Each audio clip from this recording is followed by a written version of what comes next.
Podľa akých zákonitostí sa prejavujú nefyzické problémy vo fyzickom tele? Táto epizóda vás prevedie cestou objavovania takých priestorov ľudského psyché, ktoré stále nie sú dostatočne zmapované. Ajurvédska psychológia sa, na rozdiel od tej západnej, viac zaoberá svetlom ako tieňom a pri odkrývaní stále hlbších vrstiev človeka predpokladá vzdanie sa logickej časti mysle. To je možná cesta, ale že to rozhodně není cesta vně, že to je cesta uvnitř a že to je cesta, která je protkaná úskalými. Povieme si, ako nájsť zmysel aj v nezmyselných a monotónnych činnostiach a ako si poradiť, keď strácame kontrolu. Ajurvédska psychológia napomáha k pochopeniu toho, kto sme na úrovni jednotlivca aj celého vesmíru. Nicméně já si myslím, že je potřeba si uvědomit, že my žijeme v nějakém prostředí, které je naše jako omezené, ale že aniž bychom si to uvědomovali, že jsme součástí jako velikánského organického společenství, kterému se říká vesmír. Martina Zisková je doktorkou neurológie a zároveň ajurvédskou terapeutkou. Po štúdiu na Medzinárodnom inštitúte ajurvédy v Bostone si otvorila svoju ajurvédsku prax v americkom Connecticute. Po skúsenostiach s ajurvédou priamo z Indie založila v Čechách Centrum ajurvédskeho žitia a bytia. V súčasnosti sa venuje najmä klinickej praxi s klientami, klinickému výskumu a pedagogickej a publikačnej činnosti. V rozhovore prezradí, prečo sú problémy v živote každého nevyhnutnosťou a aké poznávacie znaky má skutočné volanie v živote. Je to něco, co v nás potřebuje vyvolávat pocit úžasu. Pocit úžasu vždycky je doprovázen vděkem. Moje meno je Radka a v tomto podcaste vám chcem ukázať, že yoga je jedna, ale má mnoho ciest. Počúvajte prosím s chladnou hlavou. Dobrý deň. Dobré ráno. Dobré ráno. Ja keď som sa prvýkrát zamyslela nad témou ajurvédskej psychológie, tak ma napadlo dať ju do relácie s cieľom jógy. Tá známa druhá yoga sutra v Patanjaliho yoga sutrách, yoga sčita vrtiny rodha, hovorí, že yoga je utíšenie mysle alebo ustanutie od fluktuácií alebo identifikovania sa s konceptami, ktoré človeku bránia v seba uvedomovaní, tak by som to nazvala, alebo vo videní pravej podstaty. V čom je tento cieľ jogy iný oproti cieľu ajurvédskej psychológie? Tak myslím, že jste začala první otázkou, že jste vytasila těžké zbraně, protože otázka cíle a konce vlastně určuje předtím tu celou cestu a metodologii. Takže vyjasnit si cíl nebo mít jasno, co je cíl, je velmi důležité, nejenom v disciplínách sebevývoje nebo sebeporozumění, i když v józe bych řekla, že to je možná spíše sebezpytování. Ono se říká svadhyaya, sebestudium, opětovné nahlížení sám na sebe. Nicméně, a nejdřív budu mluvit o tom jogickým, protože ho máme porovnat nebo dát nějak do reference nebo do relace s tím ajurvédským, to je jasné, že takhle my si to vysvětlujeme, takhle my tomu rozumíme, co ten cíl je. Což je něco jinčího, než když člověk vychází ze svého porozumění. To, že ho ještě úplně nemá, nebo úplné nemá, to je jasné, protože ještě není u cíle, ale je to něco jinčího a o tom celá yoga je, že vlastně se vydá na nějakou cestu, něco dělá a ta cesta mu ukazuje, dává mu určité zkušenosti a dovednosti a ty mu dávají to pochopení. Takže to pochopení vlastně vychází ne třeba jak vám nějaký učitel řekne nebo jak si někde přečtete, protože to jde jenom do racionální mysli, do té mysli, která má určitý druh pochopení, ale to pochopení je vymezené a omezené. Ale jde to tady do naší, můžeme říct, zkušenostní podstaty. A ajurvéda, tak jako yoga má cílem je pochopit sám sebe, tak já bych mohla říct, že Ta ajurvédská psychologie je trošku jiná v tom slova smyslu, že my bez pochyby vlastně již životem procházíme. A ajurvéda znamená pochopení života. To je disciplína, která nám pomáhá porozumět, o čem je život a o čem jsme my a jak my do toho života patříme, jak my v tom životě fungujeme. Takže to není něco vlastně, co je extra k životu, nebo něco, co bychom si řekli, to tady budeme dělat nebo nebudeme dělat. Ale je to něco, co už žijeme. A my všichni víme, že ten náš život je doprovázen problémy, výzvami, překážkami a věcmi, které se nám postaví do cesty nebo přijdou do našeho života. A mohla bych říct zjednodušeně, my nevíme, jak se k ním postavit. A mohla bych říct velmi jako přímo plánovitě, že ajurvédská psychologie je systém, který se zaměřuje na řešení těchto problémů. Nicméně, protože to je ajurvédská psychologie, tak se zaměřuje na řešení těchto problémů ve slova smyslu pochopení, proč přišli, o čem jsou, jaké příležitosti dávají, ale v kontextu toho, kdo jsem jako individuální unikátní osobnost. A tady se ten cíl vlastně začíná potkávat nebo slučovat s tím jogickým cílem, protože je to v rámci poznávání sama sebe, ale opravdu takového hlubokého, niterného. A cílem je dojítí k pochopení toho své vlastní podstaty a ajurvéda, jakákoliv vlastně védská disciplína pojmenovala již, co ta podstata je a říká tomu v tom sanskrtském, to je Jiv Atma. A můžeme říct, že to je něco, co je věčně živého v nás. Takhle to je jedno ze slov, jak bych to asi řekla. A co je věčně živého v nás, pokud jsme naživu v tom fyzickém těle, ale i pokud nejsme. Takže je jasné, že vychází z nějakého systému pochopení nebo náhledu, a to je Sankhya filozofie. A je na tom velmi zajímavé, že tento systém, ať má vlastně velmi sofistikovanou jako teoretickou strukturu, tak ale všechno v ní má praktický přesah. Všechno v ní je vlastně jenom vysvětlení těch praktických živých fenoménů toho, jak je dán dohromady život, jak my jsme dáni dohromady. Abych mluvila konkrétně.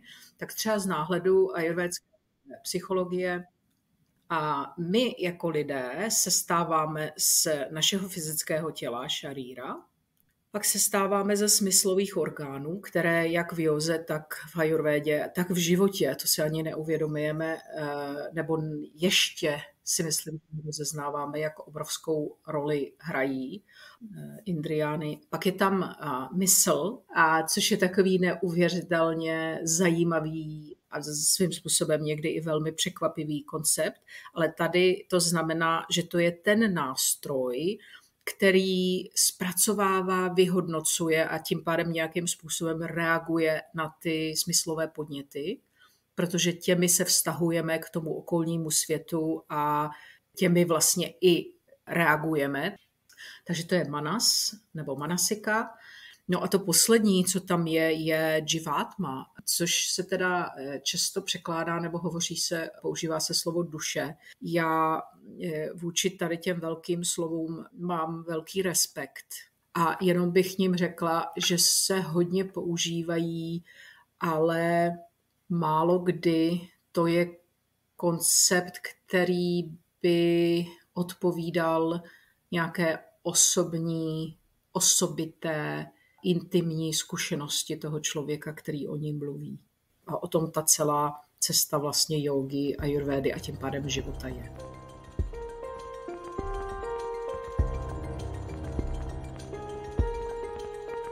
Napadli ma hneď ďalšie 3 otázky, ale dobre, poďme sa vydať touto.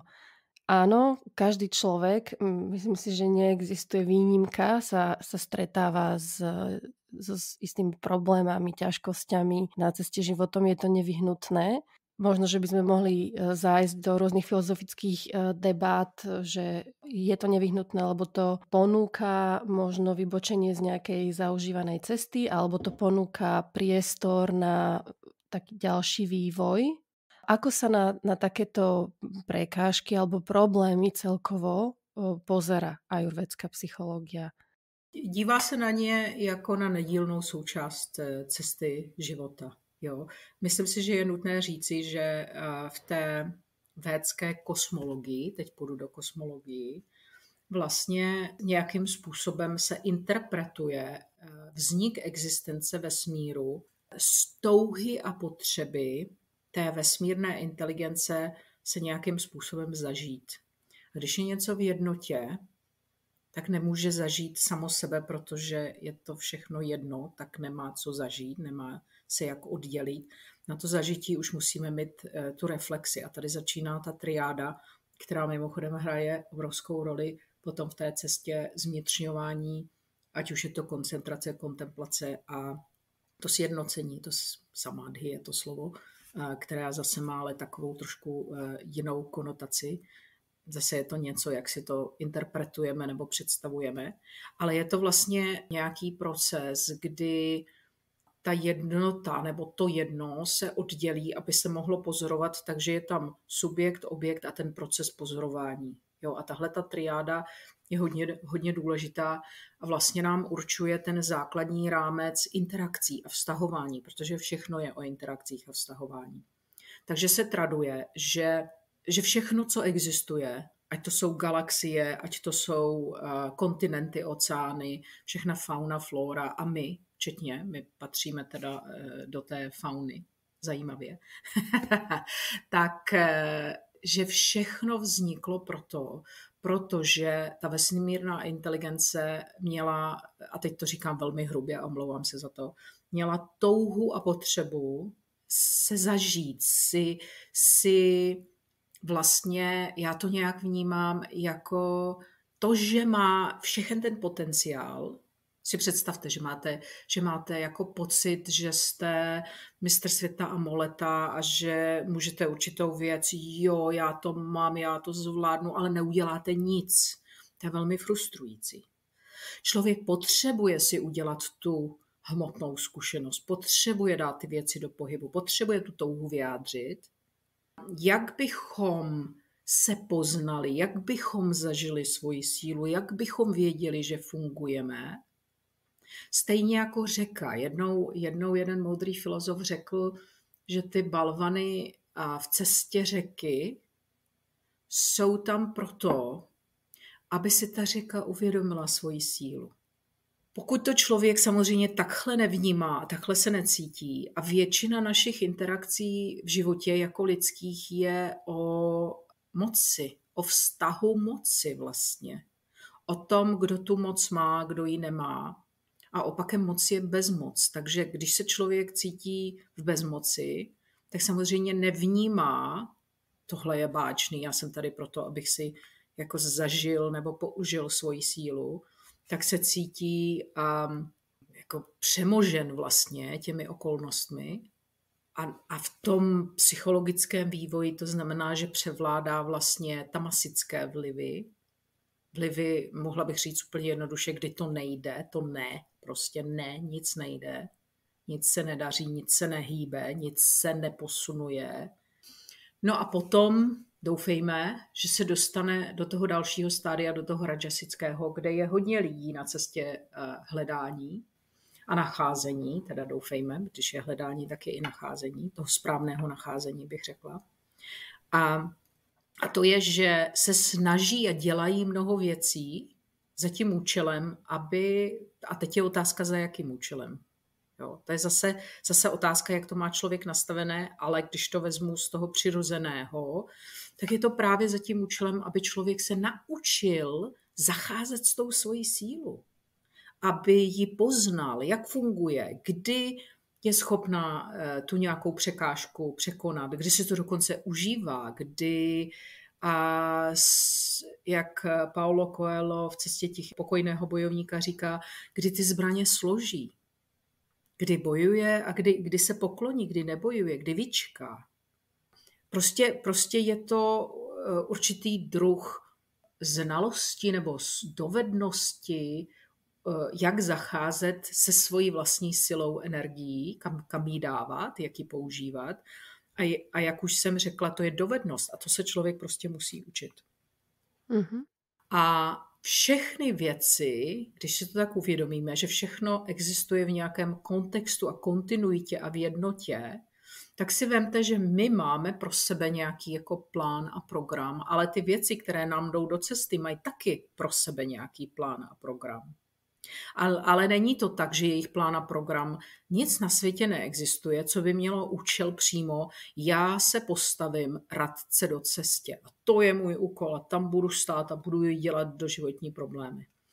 Ono si to všechno žije tím vlastním způsobem. Tak stejně jako my. No a někdy dojde k interakci a to není ten problém. Ta otázka je, jak se k tomu postavíme. A když se člověk začne nějak vyčeřovat, vynořovat tady z té druhé fáze, z té rajasické fáze, tak se mu tam začne objevovat takové jako střípky, momenty a osvícení nebo rozsvícení, kdy mu něco dojde, takové ty aha momenty. A to je, kdy se začíná dotýkat toho sattvického přístupu. A to je čas, kdy přirozeně začne vnímat ty problémy zároveň jako příležitosti. Ne, že mu někdo řekl, že si přečet na nějaký tabulce nebo v nějaký chytrý knížce, to jsou příležitosti a on si říká, k sakru, tak bych měl teda se na to dívat jako příležitosti a přitom trpí. On to začíná přirozeně vnímat, začíná cítit, že to nepřichází jenom proto, aby mu to hodilo vidle do všech jeho životních plánů a aby mu to dělalo problémy, ale někde v sobě cítí, zejména když se mu to podaří dobře vyřešit, že jo, že to vlastně bylo k něčemu dobré.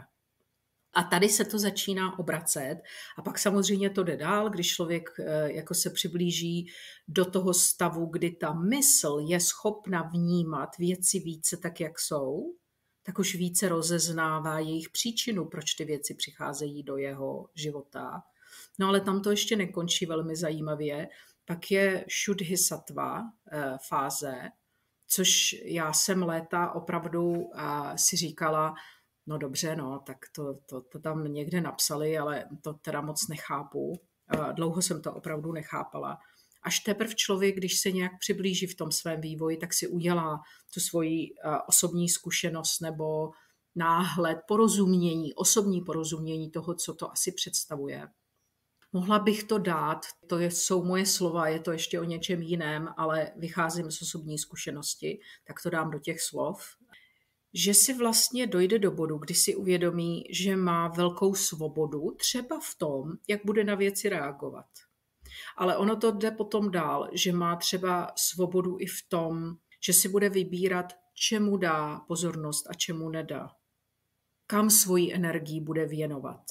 To potom znamená, abych dokončila tu cestu, že si vlastně uvědomí, že ta jeho věčná část je ta část, která ví daleko víc než on a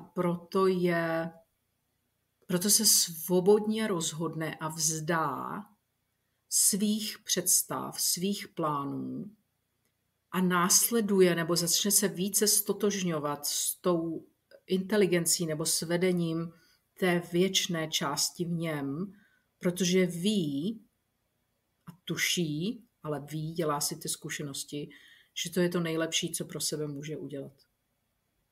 A toho vede někam nějak a ten poslední krok je transcendence.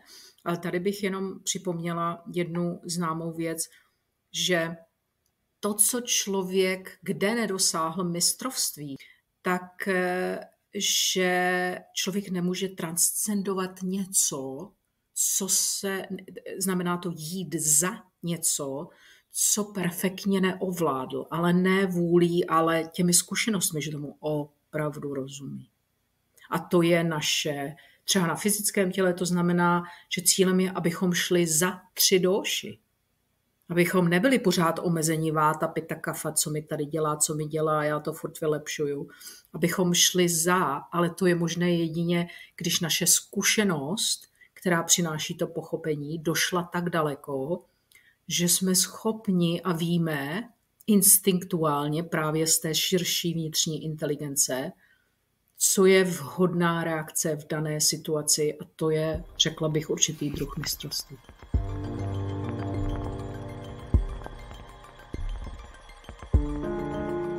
Čo ponúka ajurvédská psychológia, aké ponúka možnosti naučiť sa toto alebo prejsť si touto cestou? Je to naozaj len také, že taká cesta životom, že teda idem, stretnem sa s niečím, čo sa mi nepáči a buď sa s tým popasujem, alebo to obídem, alebo sa schovám a jednoducho buď ten problém sa mi znova a znova opakuje v istej podobe, až kým sa nenaučím a neposuniem sa zase o krôčik na vyššiu úroveň. Že čo je tá cesta? To je samotný len ten život a ohliadnutie sa, rozmýšľanie, že neviem, či zrovna intelektuálne rozmýšľanie, ale ohliadnutie sa za svojimi reakciami a za svojimi skutkami a s tým, ako som sa vyrovnávala s ťažkosťami.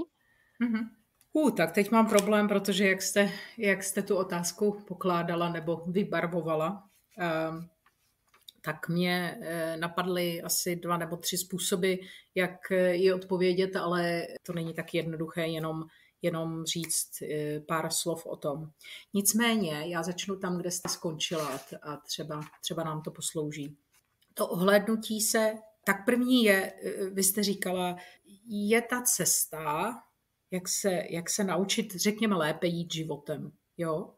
Jednoduše. Je ta cesta, ten samotný život, myslím si, že hodně lidí se o to snaží a ten jejich přístup je viditelný. Tak vezmeme to od venku dovnitř. Jo? Tak ten první přístup, tam, kde se začíná, bych řekla, je, že něco mimo nás může za všechno.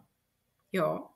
A tak to je jednoduchý. A já nic, všechno je proti mně, všechno mi ubližuje, ať je to náboženství, ať je to nějaký sociální konstrukt, ať je to něco historického nebo přírodního, prostě něco mimo nás nám způsobuje problémy v životě, my s tím nemůžeme nic dělat a my jsme oběť.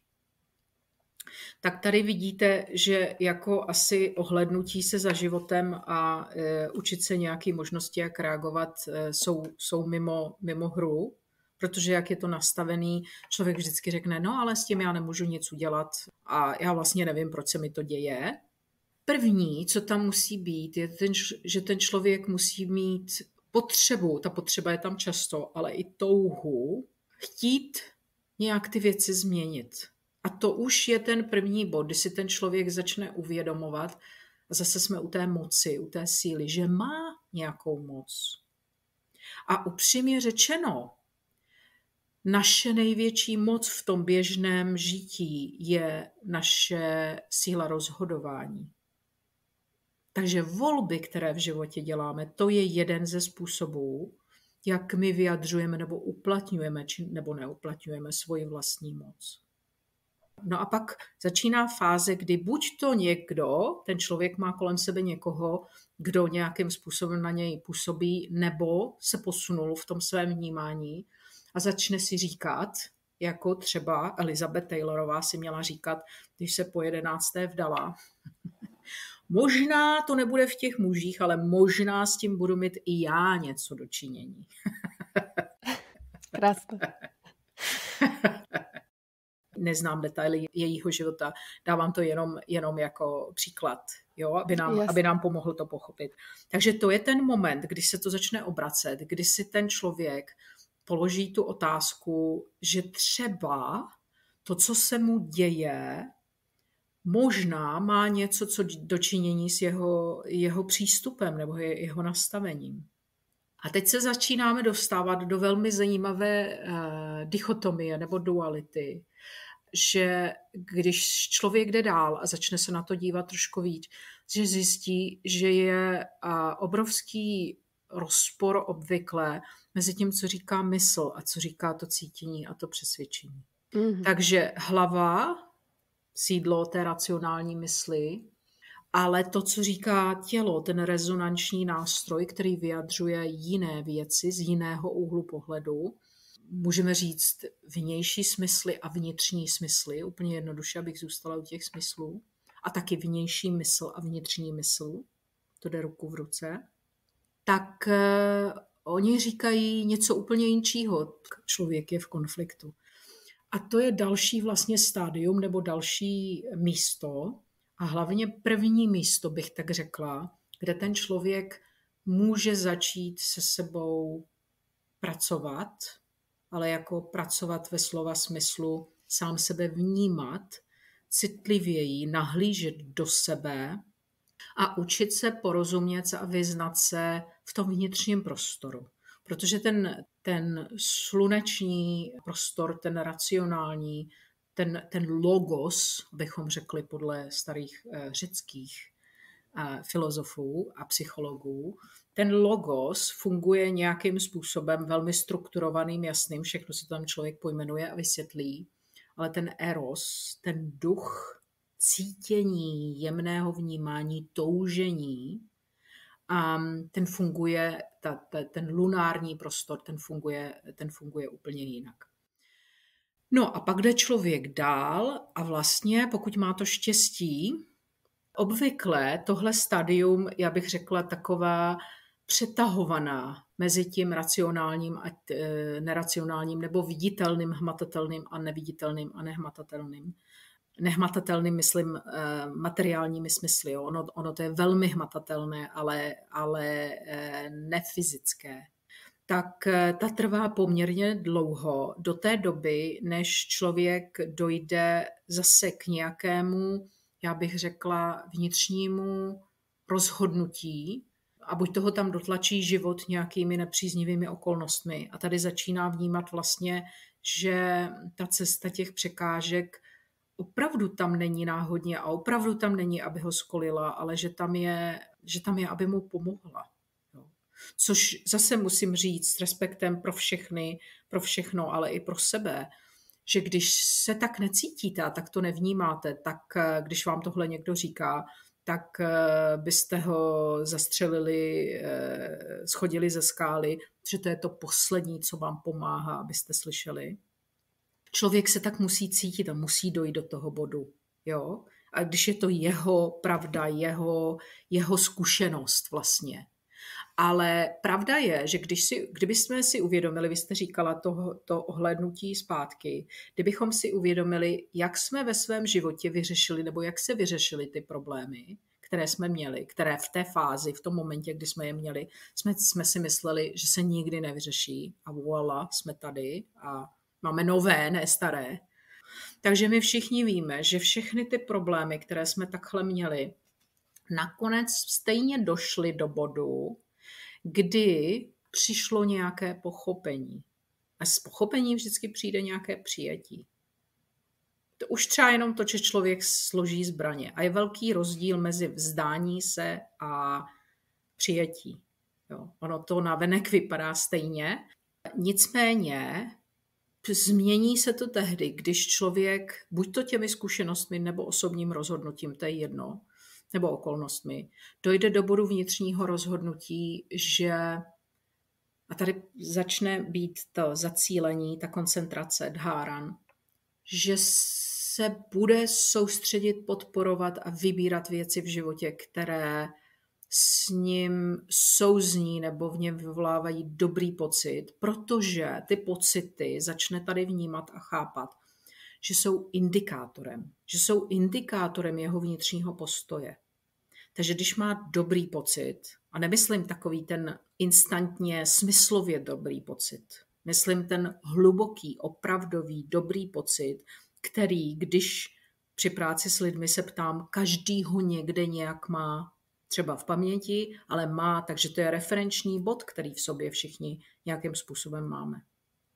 A tam už člověk, to není o tom vnějším, ale je to o tom, že to vnější nějak rezonuje, zrcadlí, ovlivňuje to vnitřní a ten fokus už je vevnitř. Tam člověk už si uvědomuje, že veškerá práce je uvnitř, že všechno začíná zevnitř a to, co se odehrává, je odrazem toho uvnitř nebo se odráží na to nitro.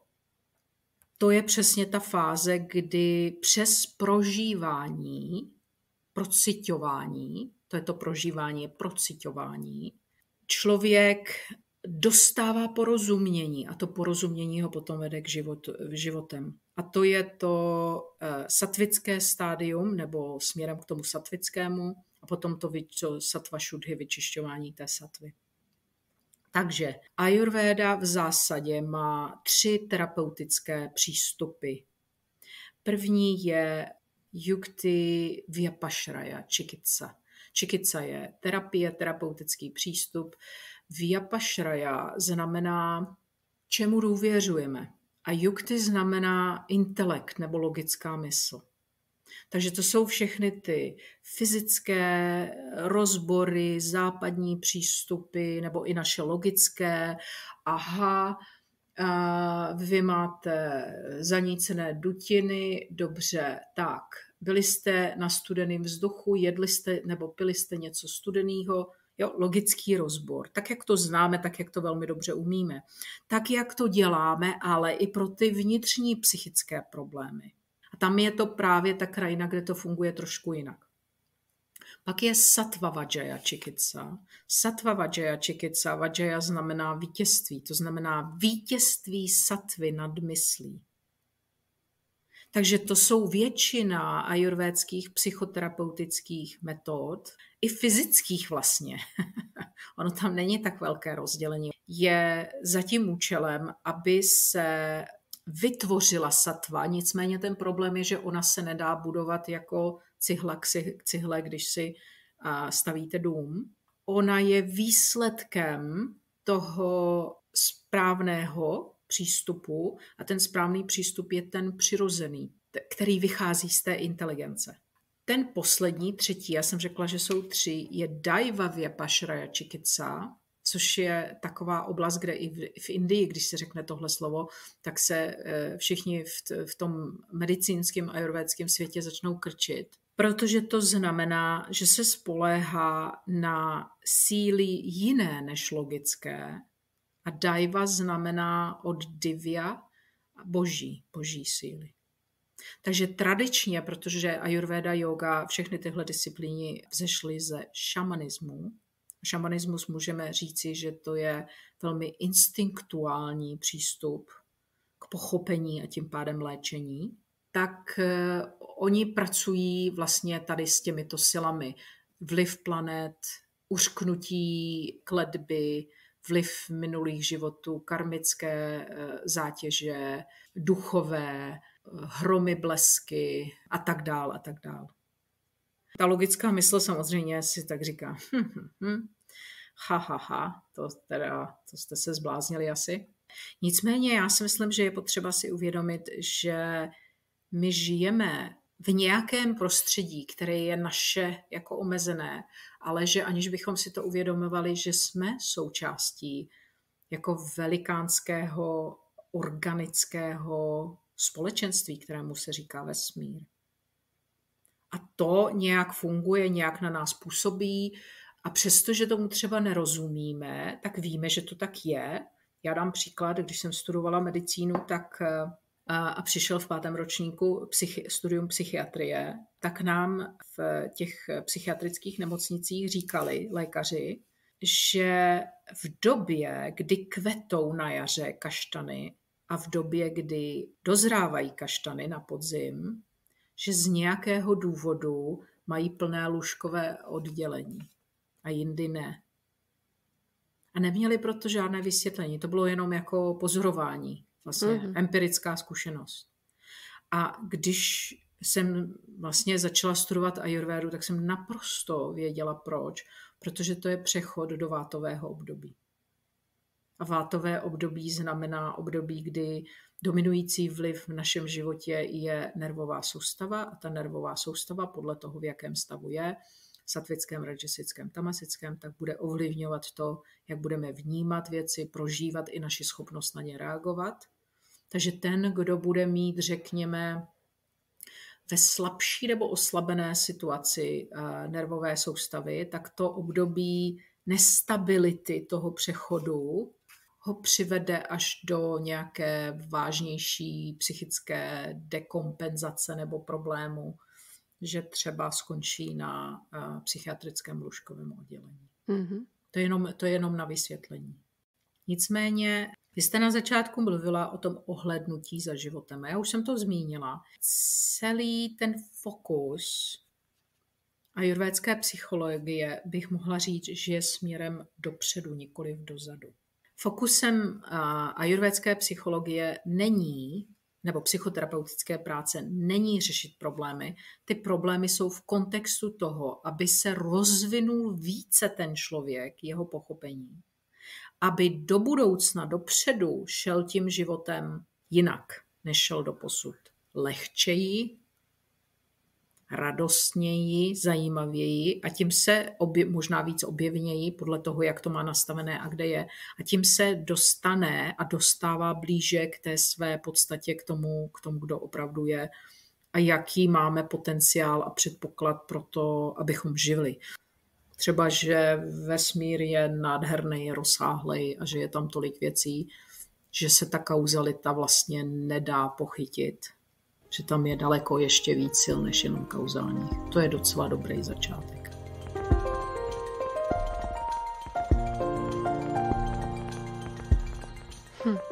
Ja sa na chvíľočku vrátim do jednej veci, ktorú ste povedala a v tej súvislosti položím druhú otázku, ktorá mi na ňu nadväzuje. Bavili sme sa o vnútornej mysli a vonkajšej mysli.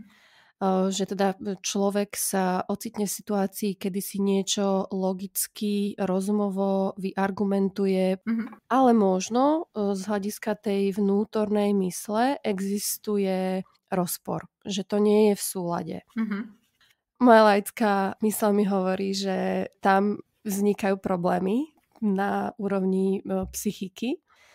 Moja otázka je, že ako vlastne Ajurveda rozlišuje, alebo akými rôznymi spôsobmi, alebo akými rôznymi prifarbeniami vníma, že čo všetko vstupuje do toho, ako sa my cítime aj z vonkajšieho hľadiska, aj z toho vnútorného. Myslím si, že už z toho, jak jste tu otázku pokládala a jak moje první reakce na ní je, že to je složitá oblast. Jo. Že to je složitá oblast a je vlastně i složité se na ní ptát a o ní hovořit.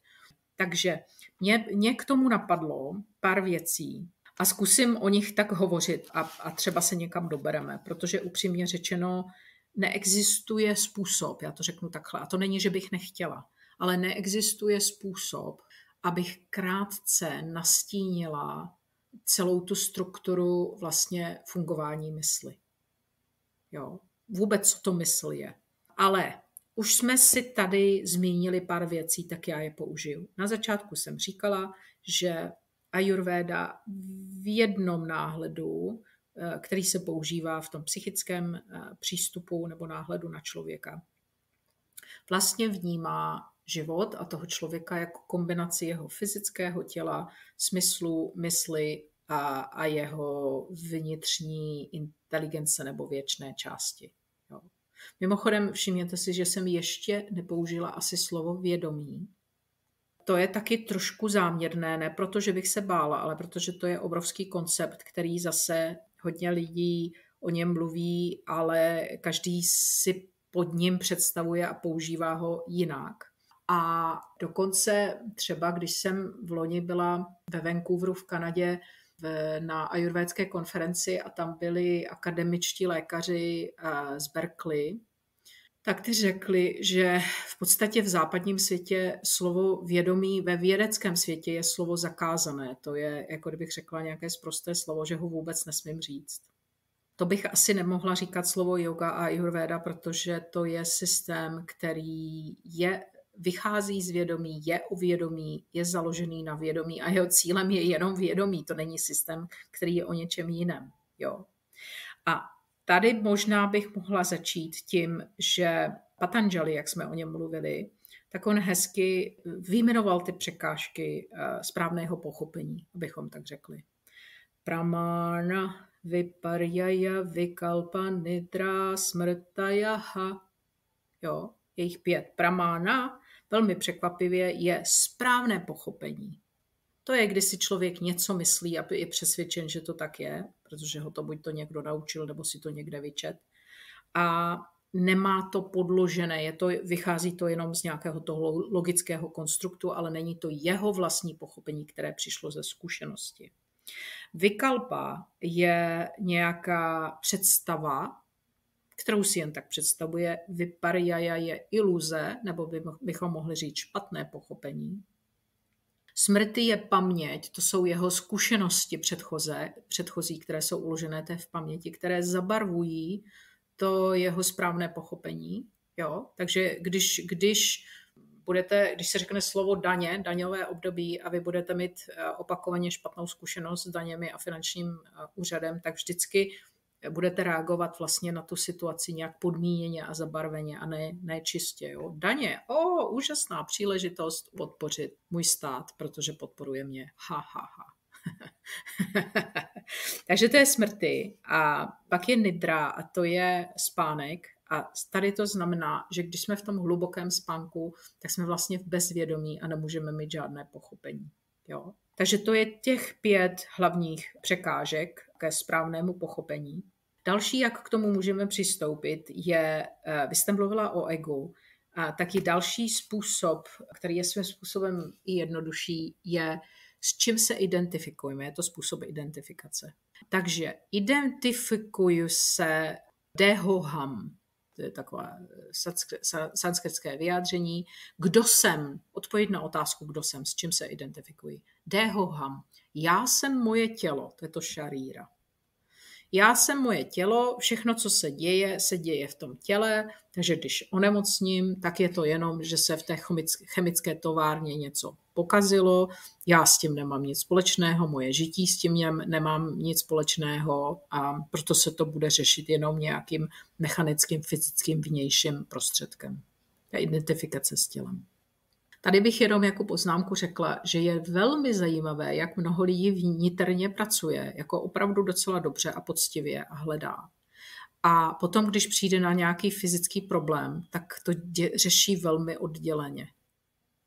Najednou jako, já nevím, si něco zlomí nebo mají jenom jednoduchou virózu a najednou řeknou, jo, to je, já jsem uklouzla nebo jsem nastydla a vůbec to nedávají do kontextu, že vlastně ta realita, ta pravda, ta skutečnost, že energie jde z jemnohmotné směrem do hrubohmotné a ne obráceně. A to je potřeba si neustále připomínat, že to je realita. Jo? To je jako v našem, tady, kde žijeme, tak v našem pásmu po jaru přichází léto, ne zima. Možná, že to léto je mizerný a není tolik stupňů, ale není to zima. To jsou prostě přírodní zákonitosti. Takže dehoham, já jsem tělo, já jsem fyzické, to, na co si můžu šáhnout, to, co můžu logicky pochopit, rozebrat, to je jediná realita, která existuje. No a pak v tom vývoji se člověk dostane někam dál, kde si položí otázku koham, kdo jsem. A někteří jako moderní interpreti toho starobylého vědění říkají, že ta správnější otázka je, co jsem, místo kdo jsem. A tady bychom se dostávali směrem k tomu zapovězenému slovu vědomí, nebo vesmírná inteligence, nebo vše, co existuje, nebo Brahman, nebo Bůh, jako těch slov je mnoho, které ale je potřeba si uvědomit, že jenom vyjadřují nebo snaží se vyjádřit nějaký koncept, ale ten koncept by neměl být koncept, jak si ho představujeme, ale realitu, jak ji vnímáme a zažíváme. Jo? Takže yoga i ayurveda jsou zkušenostní systémy. To nejsou teoretické systémy. Z toho nemůžete udělat státnici, tak samozřejmě studuje se to na univerzitách a můžete dostat 1 z toho, že odvyprávíte všechny věci, ale cílem jejich je praxe, praktikovat. Jo? praktikovat je nejenom nějak extra, ale praktikovat je v tom praktickém životě, to mají společného. A to znamená, že jsme se dostali do úrovně srdce a v tom ajurvédském systému mysl začíná v srdci. Takže to je hodně důležité místo a místo ve slova smyslu pro naše účely srdce určitého jiného druhu vnímání a tím pádem prožívání a tím pádem potom vztahování se k realitě nebo ke všemu. Takže nejako hovorí západný koncept, že je miestom alebo sídlom mysle je mozog. Absolutně ne. Mm-hmm. Absolutně ne. Víme, že jogíni, víme, že lidé, kteří prošli klinickou smrtí nebo NDE, Near Death Experience, jo, tak víme, že ty lidi byli klinicky mrtví. Mozek nefungoval a ty lidi byli přítomní v jiné formě a žili dál. Potom popsali všechno, co se dělo třeba na tom operačním stole nebo u záchranářů nebo tam, kde byli. A byli schopni to udělat, protože se vrátili do toho fyzického těla. Víte, tohle je ten zásadní rozdíl mezi těmi dvěma systémy přístupu k pochopení. A to je to, že ten západní, on vychází od těch Řeků, zejména trošku Římanům, ale Řeků. On už se zabývá těmi hmotnými projevy, těmi hmotnými fenomény. Takže co můžeme nějakým způsobem pochopit a na co si šáhnout. Cogito ergo sum, myslím, tady jsem. Jo? To je ta analytická mysl, pramana, která chce dojít k tomu správnému nějakému pochopení. A pak jdeme dolů, to nebudu jako zatěžovat posluchače tím, to není tak důležitý, s tím aham asi. Moje duše, moje nitro je to. Já jsem to, co je moje nitro. Proč? Protože to je ta věčná veličina. To je to, které teď nabylo, je v té fyzické formě, ale předtím tu fyzickou formu nemělo, nebo mělo jinou, nebo ji nemuselo mít. A poté, až odejdu z fyzického těla, tak bude mít taky jinou formu, anebo nebude mít formu, ale pořád bude pokračovat, takže má nějakou kontinuitu. Aham asi.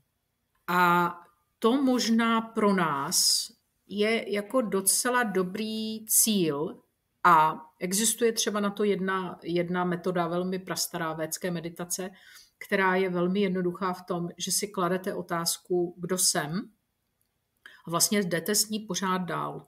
Jo. Takže já jsem Martina, to něco představuje. Já jsem lékařka, to něco představuje. Já jsem matka, to něco představuje. Já jsem žena, já jsem dcera, jo, já jsem člověk. No a co dál? Co jsem dál?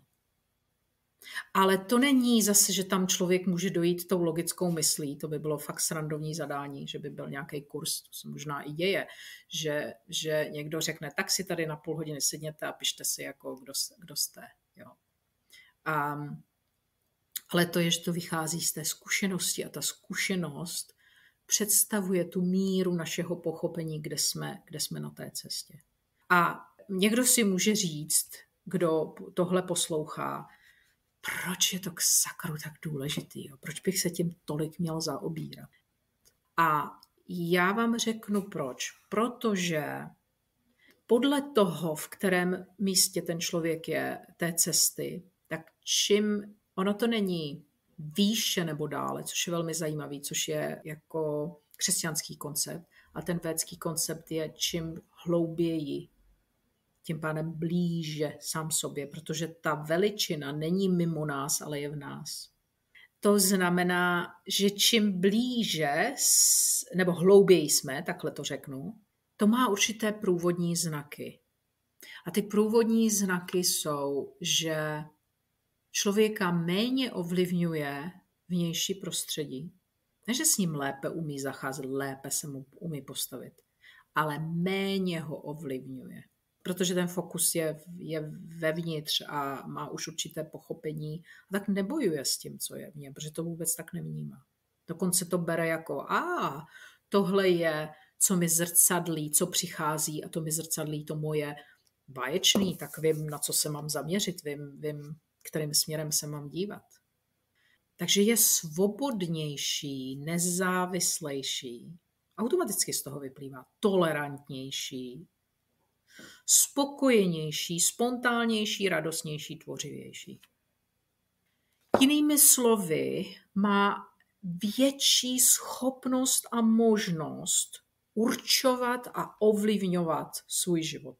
Paradoxně, když dojde tady do toho bodu, rád potom to vedení předá, rád se ho vzdá a předá ho tomu vnitřnímu vůdci nebo průvodci.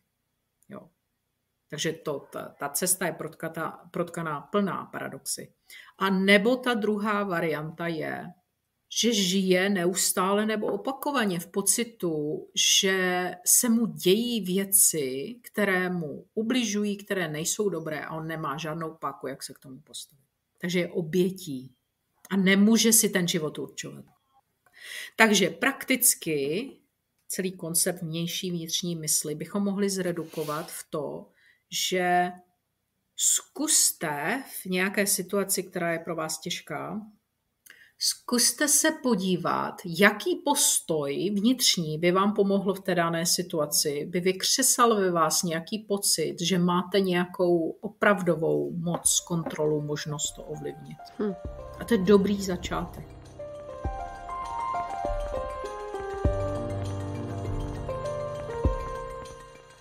Veľmi ma zaujíma ten koncept, ako vníma vlastne Ajurvéda to, že každý človek má nejaké také svoje životné poslanie, že okrem toho prísť, alebo teda narodiť sa do súčasnej inkarnácie a vyvinúť sa, alebo prostredníctvom možno, že aj tých prekážok a zložitých životných situácií samého v seba rozvinúť, ale na druhej strane aj aby niečo splnil nejaké svoje poslanie. To ma vždy zaujímalo, ako sa na toto pozerá. Myslím si, že to veľa ľudí zaujíma. To přesně, tak jsem chtěla říct, že nejste sama. Jo. Já často, když pracuji s lidma, tak dopředu posílám dotazník a tam je jedna otázka, jaké jsou vaše životní cíle. Jo. A hodně často se tam objevuje, že lidé napíšou, já chci přijít na to, co je moje životní poslání. Otázka životního poslání, neboli dharmy, to je to slovo, a je velmi zajímavá. Já bych mohla vlastně odpovědět od toho konce, od toho cíle, a to je, že naším cílem je radostně prožívat. A radostně může člověk prožívat, nemyslím radostně, že jde v pátek do klubu a tam tancuje a zlije se a má nějakou jakoby uměle vytvořenou extázi, ale radostně prochází tím životem. A to člověk může jedině tehdy, když má to pochopení, když rozumí, jak věci fungují. Určitě radostněji řídíte auto, když víte, jak máte řídit auto, než když to neumíte, tak to z toho budete mít úzkost. To je úplně se vším. Takže ta schopnost, dovednost, která buduje to vlastně pochopení, je to, co nám může přinést ten pocit. A teď řeknu jeden pocit, který je hodně důležitý a který lidi můžou použít jako vodítko, a to je pocit naplnění. Jo. Můžeme také ale říci, že to je nějaké jakoby volání duše, doslova toho nitra, že nás něco někam táhne, protože ví, že tohle je to, co nás bude naplňovat. A je to něco, co v nás potřebuje vyvolávat pocit úžasu. A pocit úžasu vždycky je doprovázen vděkem.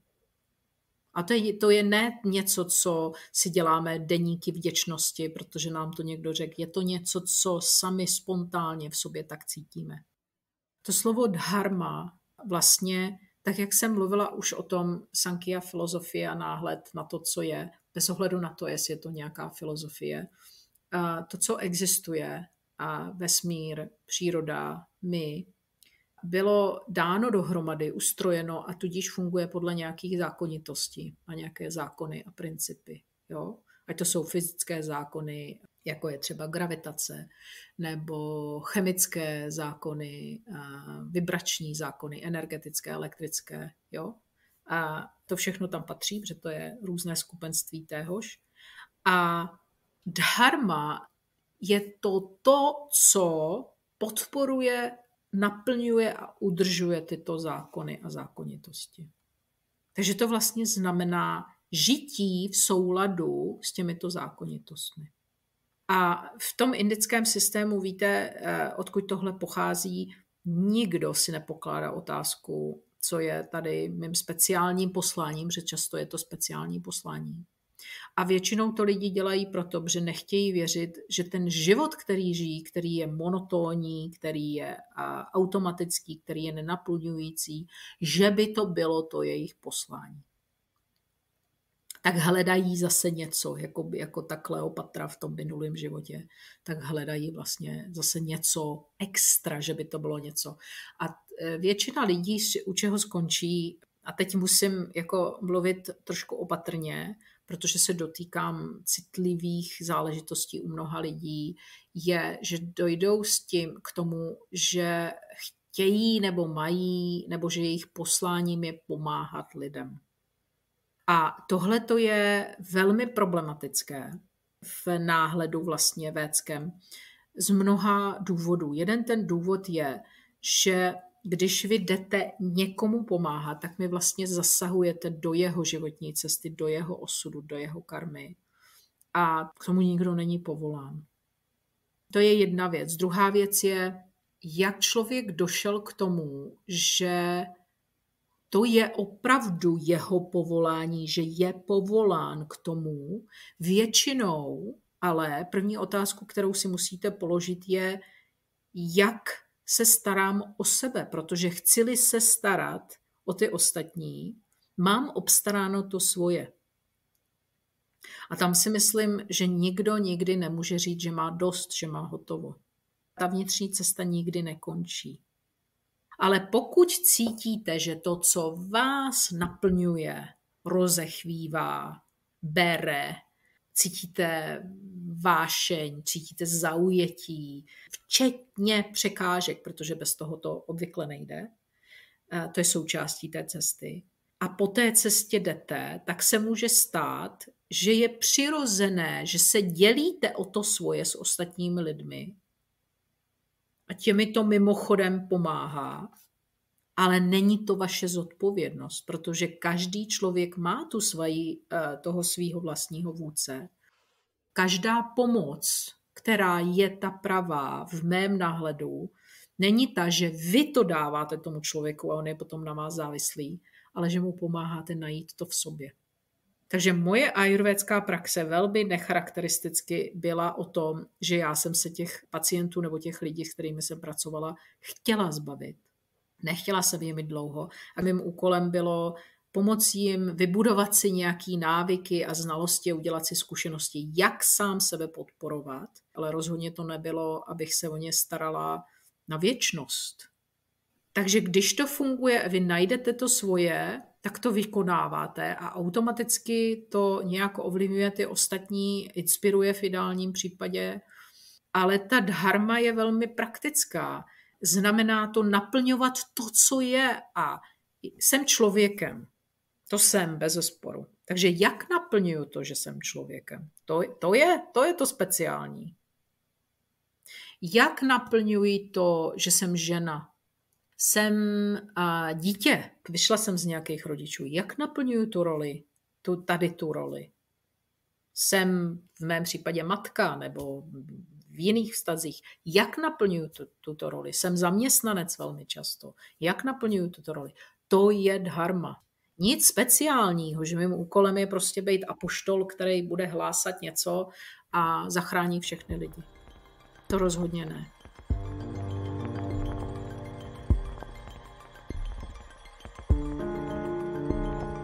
Z čoho podľa ajurvédy vznikajú také tie v súčasnosti už veľmi bežné, neviem, či to môžem nazvať poruchy, ale problémy typu úzkosti, strachy, depresie, alebo aj poruchy koncentrácie, prílišné analyzovanie. A prečo si myslíte, že sú stále bežnejšie?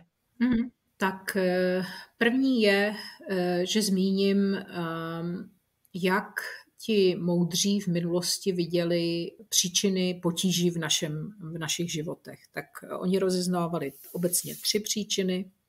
První byla asadme indriyana yoga, to znamená nesprávné použití smyslu a smyslových orgánů.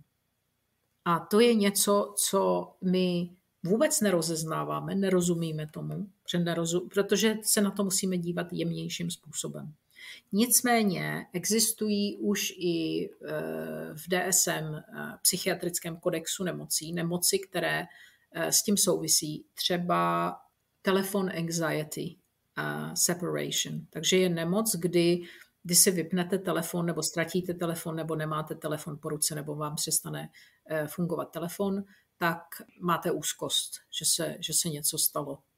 Víte, jak jsem mluvila o tom indiáni a tak dál, tak ta fyzická struktura našeho mozku se nemění a nevyvíjí tak rychle, protože to je hmota. A ta je densnější a prostě má určité zákonitosti. A ta realita elektroniky, elektronických přístrojů a potom internetu a potom teď sociálních sítí a teď AI, umělé inteligence, ta je nová pro nás. Jo, já si vzpomínám, když jsem studovala medicínu, jak jsem měla Walkmana, jsem si koupila. A to bylo jako poprvé, kdy jste si dali nějaký sluchátka a poslouchali jste si jednu kazetu furt dokola, nějakou hudbu. Tak byly CD, že jo, CDčka, CD. A tak jako za krátkou dobu se tohleto rozvinulo strašně rychle a náš mozek není schopen se tomu přizpůsobit. Takže my jsme nějaké bytosti, které nějak žijí, mají nějakou kontinuitu a dlouho nám trvalo 1000 let, než jsme se ze 4 postavili na 2 nohy. Jo. Dlouho nám trvalo, než jsme se vzpřímili, ale zdá se, že zase jdeme opačným směrem, že se zase začínáme hrbit. Jo. Ale to, jak jsme uchopili sami sebe, mohla bych to říct tak, že ta racionální mysl se vyvinula daleko rychleji, než se vyvinulo to naše emotivní a niterné pochopení. A tam proto nevíme, jak ty věci máme používat a nepoužíváme je úplně správným způsobem. To nás vede k druhé příčině onemocnění prajna aparáta. To je, kdy člověk se chová tak, že se chová proti své přirozenosti. Takže a úplně jednoduše, to není žádná věda. Když je unavený, tak by se měl odpočinout, to je přirozenost. Když má hlad, tak by se měl najíst. Když je večer a má za sebou dlouhý den, měli by jít spát. A my to neděláme. My jsme i tady z toho udělali neuvěřitelně komplikovanou vědu. Co mám jíst? 1050 názorů a pořád se měnějí. Ježišmarja. Jako my jsme tu opačnou stranu dovedli až jako ad absurdum do toho, že máme tolik informací, že jsme neměli, teď jich máme tolik, že nevíme, jak se v nich vyznat a vlastně nás zatěžují a vlastně nás matou. Ten třetí důvod je parináma, což znamená opotřebení. Daleko méně pohybu, přirozenosti toho, co je přirozené. Všechno je umělé vlastně. Jídlo je umělé, osvětlení je umělé, vzduch je umělý, co přichází z těch elektronických zařízeních je umělé, to je umělé světlo. A ta naše nervová soustava na to není zvyklá, na to není připravena. Naše nervová soustava je velmi citlivá jednotka, takže ona se takto nevyživuje. Ona se vyživuje pravidelností, když dostává věci v té přiměřené míře, ne moc, ne málo. A jak my žijeme? Obrovský tlak na výkon, obrovská rychlost. Jako všechno, co jste popsala, úzkosti, strachy, deprese do určité míry a ztráta koncentrace, jsou všechno znamení přetížené neboli oslabené nervové soustavy.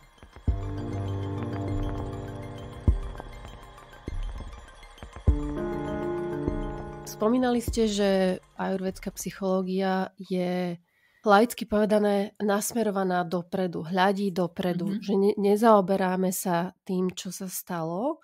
Napriek tomu sme si ešte predtým povedali, aj teda viem, že to tak je, že mnoho z toho, čo prežívame, ovplyvňujú naše skúsenosti. Alebo možno niečo, čo sa dialo v minulých životoch, nejaké karmické stopy. Mhm. Skúsme toto trošku rozvinúť, tento koncept, že ako nás to ovplyvňuje. OK. Protože tento systém, jako všechny védské systémy, vychází z pojetí a náhledu na kontinuitu života a naší existence v něm, tak předpokládá, že většina z nás, kteří jsme tady v teď v fyzické formě, vy jako Radka a já jako Martina, tak to je jenom jméno, naše identifikuje, ale víme, že tím označujeme tu naši osobu. Tak vlastně to znamená, že už jsme tady byli předtím v jiné formě. A nicméně my víme, že buď to my, nebo lidi kolem nás jsme se možná setkali, že mají iracionální silné reakce na určité věci, které neodpovídají žádným zkušenostem. A ten jogický a ajurvédský systém s tím pracuje a hovoří o samskárách. To jsou vlastně otisky zkušeností z předchozího bytí nebo z předchozích inkarnací, ale bytí, které si s sebou přinášíme, které v tom jemnoenergetickém poli jsou. Ale celé to je za tím účelem, aby to pochopení pomohlo tomu člověku lépe žít tady a teď, protože ve většině případů zase naopak toho člověka to ještě víc zmate. A já říkám, nemá smysl zaobírat se minulými inkarnacemi, kde to je všechno o domněnce, to opravdu nikdo s jistotou si na to nehmatne.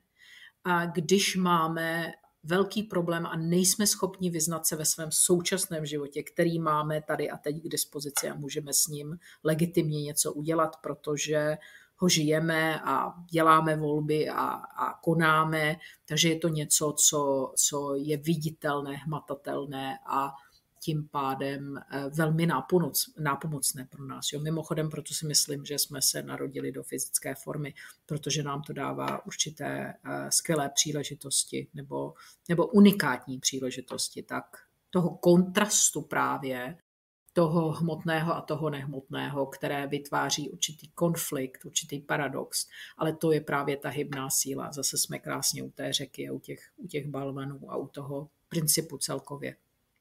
Takže pokud připustíme, že máme nějakou minulost,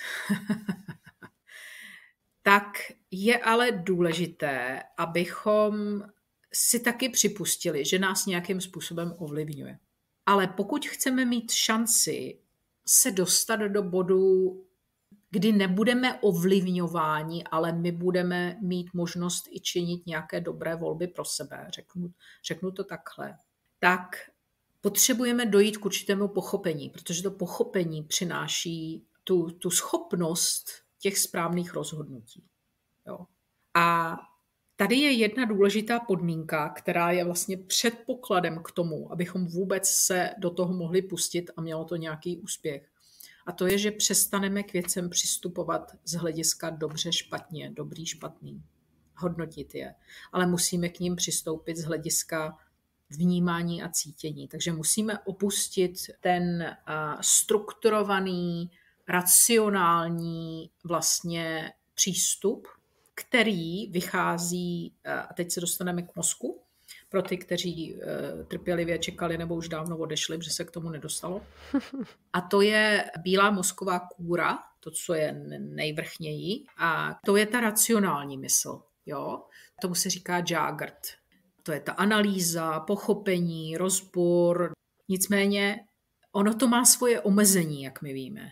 Rozhodně na to všichni máme nějakou, vedle toho logického, nějakou emotivní reakci, nějaký pocit vůči tomu máme. A to už se neodehrává na té mozkové kůře, to už se odehrává v podkůří vlastně, v jiných částech mozku, v limbickém mozku a v jiných strukturách. A to je oblast podvědomí, svapna. To je místo představ, takže tady zase může být ta vizualizace, imaginace, intuice. Jo. Je to jemné cítění, jemné vnímání. My ho vnímáme jako pocity nebo emoce. A pokud jsem do této oblasti, kde se toho děje hodně mimochodem, tohle je velmi dynamická oblast, pokud tam půjdeme s tím záměrem, aby jsme tam dělali správné věci, abychom dělali správně a byli dobří nakonec nebo správní, tak se tam nestane vůbec nic. To je jako kdybyste přistupovali k měsíci v noci, chovali se úplně stejně, jako kdyby bylo světlo. A to prostě nebude fungovat. Takže hvězdy a všechno, co se děje na obloze, a kdybych to vzala jako příklad, co je to, co se děje v nás, neuvidíte tehdy, když si rozsvítíte, to se vám naopak ztratí. Musíte se začít orientovat vlastně a začít se tomu porozumět, že to je jiná obloha, že se to děje jinak. A to je ten niterný prostor. A z toho, když si člověk jako vyčeří nebo dojde k tomu pochopení, se rozuzlí některé ty věci a najdou svoje správné místo, můžeme říct, že v ta minulost a její zpracovávání je o rozpouštění těch překážek a bloků toho pravého pochopení. Takže oni se zaintegrují potom do toho života, ta zkušenost z té minulosti, ale to je možné jedině na základě opravdového pochopení. Tak se dostane člověk do bodu, jako když jde pod hladinu a ponořuje se na to dno, kde se toho moc neděje, kde je ticho. A to je i místo, do kterého se potom, když si zpracuje ty věci a má to pochopení, tak má v sobě místo, kdy je v tom čistém bytí. Já jsem léta říkala, kdy jenom je, ale přestávám říkat to slovo jenom, protože to není jenom. To je jako velká věc, když to nastane. A tohle místo se nazývá sušupty v těch vrstvách mysli. To je, kdy se člověk opravdu stiší, je tady a teď a přestává vnímat čas. Nemá žádné úkoly, mysl mu do toho nemluví a nic neřeší, jenom je. Takže tady vidíte, že ta minulost, přítomnost a budoucnost má svoji spojitost kontinuitu. Nicméně vesmír funguje tak, že všechno je přítomno zároveň. A vlastně koncept času neexistuje. Říká se, že koncept času je pomůcka pro nás, abychom se v tom nějak orientovali. Protože kdybychom měli rovnou to plné vědomí, náš mozek má vlastně, my jsme schopni vnímat jedině tak vlastně, jak je nastaven náš mozek. A někdo vám i řekne vlastně ve vašem životě, když je kolem vás, řekne, ty jsi hluchej, slepej, ty to nevidíš, ty to neslyšíš. A vy to opravdu nevidíte a neslyšíte. A přesto to tam je.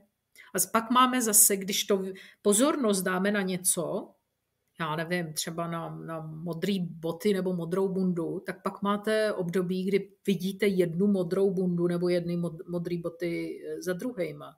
Všude. A to je právě podle toho, že kam zaměříme tu pozornost, ale ukazuje to na to, že ta naše schopnost vnímání je omezená. Celá ta idea je, že si ji vlastně rozšíříme. A to by mohlo být možná to, co myslel ten mystik Džnanešvár tím radostným objevováním nebo otvíráním, že o tom je život.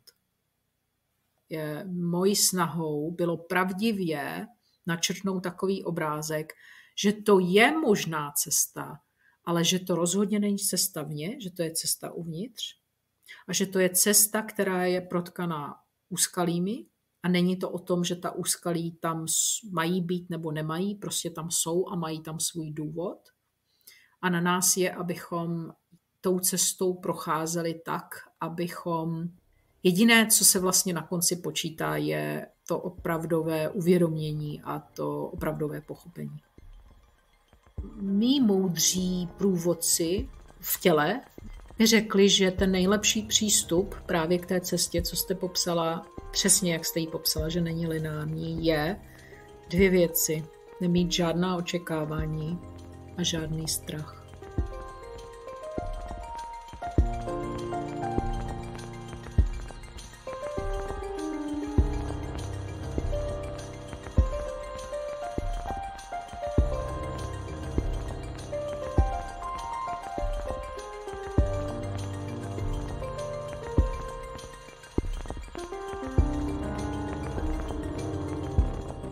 Na záver ešte malá prosba a veľké poďakovanie. Ak sa vám podcast páči, pokojne ho zdieľajte či odporúčte tým, koho by mohol zaujímať. Poteším sa, ak kliknete na odoberanie nových epizód vo vašej podcastovej aplikácii. Nápady na novú tému či hostia mi môžete poslať cez môj Instagram na rdk_yoga. Ďakujem za počúvanie.